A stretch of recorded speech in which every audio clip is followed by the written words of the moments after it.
Welcome. Today, we're tackling the common issue of the iPhone black screen. We'll explore what it is and why it might happen. First, let's ensure your device isn't just unresponsive.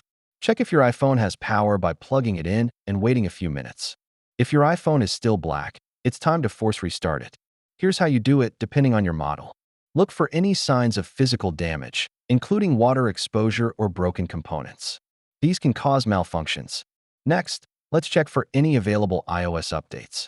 Sometimes, a simple software update can resolve the black screen issue.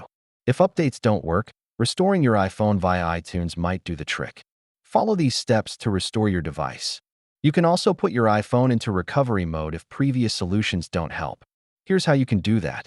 If none of these solutions work, it might be time to consult a technician or Apple support for professional assistance.